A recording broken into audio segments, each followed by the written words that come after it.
ใช่มันไม่ลงประกวดเลยโอ้โหโอ้โหหนูปีหน้ามาประกวดนะลูกโ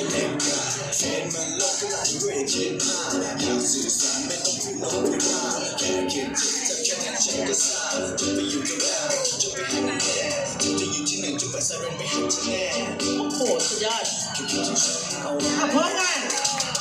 ร้องเลยไม่ได้โอ้โหโอ้โหนี่พลาดเลยเนี่ยโอ้โหโอ้โหมีใส่แว่นมาด้วยนี่เป็นไงเป๊ะสุดเลยนี่โอ้โห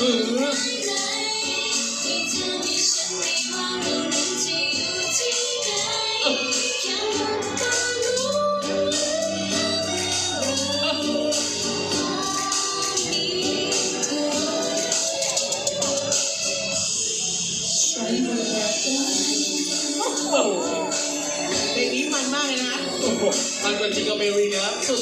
ร้องได้เลยนะมีผู้ปกครองท่านใดแบบกันไม้กันมือไหมคะมันก็มาได้นะครับคิดว่านี่เป็นการรำวงก็ได้นะครับเราอาจจะไม่ถนัดแบบนี้รอบละ5 บาทรอบละ5 บาทเต้นใหม่ยังลงคะแนนไม่เสร็จเต้นไปเลยค่ะเต้นต่อแสนไม่เต้นไหมคะแสนน้ำน้องหน่อยออกไปนะ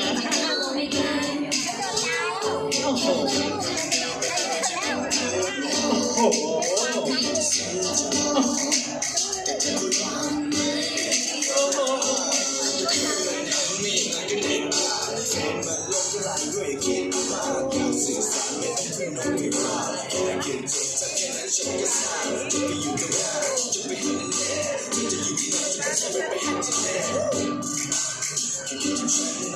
อันสุดท้ายแล้วร้องเลย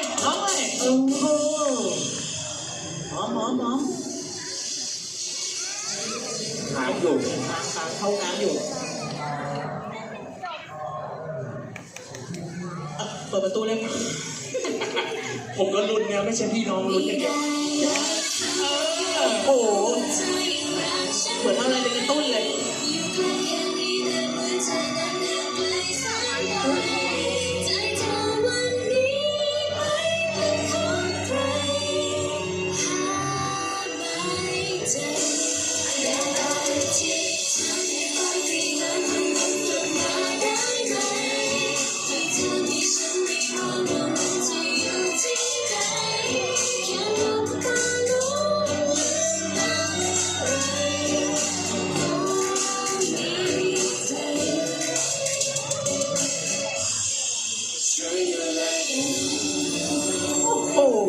ขอเสียงปรบมือให้กับน้องๆทุกคนด้วย